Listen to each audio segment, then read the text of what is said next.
Hi everybody, today we're going to look at another one of the Ford Mavericks from the Forgotten Classics series. This is a 1974 Maverick in red, 1/24 scale, die-cast model by Motormax. These have a lot of detail. We've already looked at a couple of these Forgotten Classics by Motormax. I've owned several Mavericks over the years, a 70, 71, 72. I don't know if I've owned a 74. And I've had the Mercury version, which was the Mercury Comet. During the early 70s, the Mercury Comets looked identical to the Ford Mavericks. Not the cool boxy-looking Comets of the 60s, but the cool Maverick-looking body style of the 70s.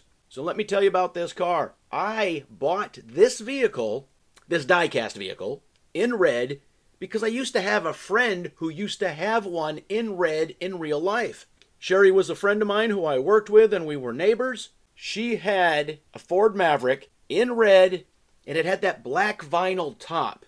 And I've never been a fan of the vinyl tops, because usually by the time I get one of the cars, they're all ratty and everything. Hers wasn't. It was good. She kept it armor-alled. She had some Kragers on it. The thing looked like a smaller version of a Chevelle. Now, I've never been a fan of the Chevelles, but back in the day, that was the car everybody wanted. Everybody wanted a Chevelle in candy apple red. Ooh, I need a Chevelle. I haven't been a fan of the Chevelles, not my thing. So why have I always been a fan of the Ford Mavericks? Well, they were affordable. Back in the day, you could pick them up for anywhere from a couple $100 to $500 or $600 for a really good vehicle. Most of them came with the 200 straight six in there. They did have an option for the 250 straight six, and my Mercury Comet had the 250 straight six. If you were really lucky, you could pick one up that had a 302 in it. And even though these cars were built with a lot of steel, but for back in the day, they were fairly light. And even that 200 would move it down the road really good. But you put a 302 in this thing and they were fast. And there were a lot of them. Ford made a lot of Mavericks over a lot of years. That's why there were so many of them out there for such an affordable price. So Forgotten Classics is a very cool product line. I wish they had more vehicles in the product line. I hope in the future that they will. They are fairly detailed, interior and exterior. They are officially licensed. The hood's open, the door's open. What I do not like is that the trunks don't open, nor do the hatchbacks. I have 1.5 million stories about Ford Mavericks. I have some really cool ones about the Mercury Comet I used to own. The only quick story you're going to get out of me today, other than Sherry had a really cool Ford Maverick, was these used to be so affordable that back when I worked in the shipyards, it was a very cold night when I got off, and then I lost a lower radiator hose on my Camaro. So much so when I pulled off the road, it froze to the ground. I walked the 3 miles home. It's about 3 in the morning at this point.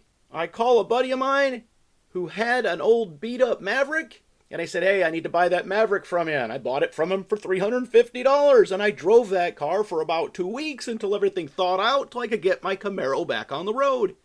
Like I said, Mavericks were everywhere and they were a dime a dozen.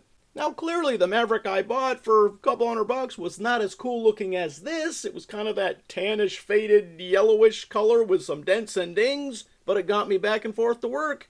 And yeah, all in all, the Maverick was a pretty cool car. All right, are you a fan of the Ford Maverick? Do you know anything about the Ford Mavericks? And really, are you a fan of the Forgotten Classics series by Motormax? If you don't know about them, look them up.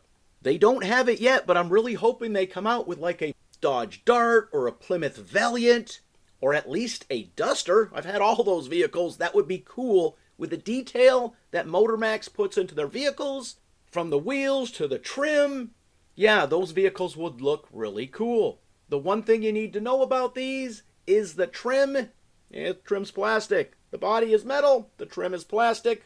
You got to be gentle with it. They're not for playing with. They're for looking at. So leave your comments in the comment section. As always, thanks for watching.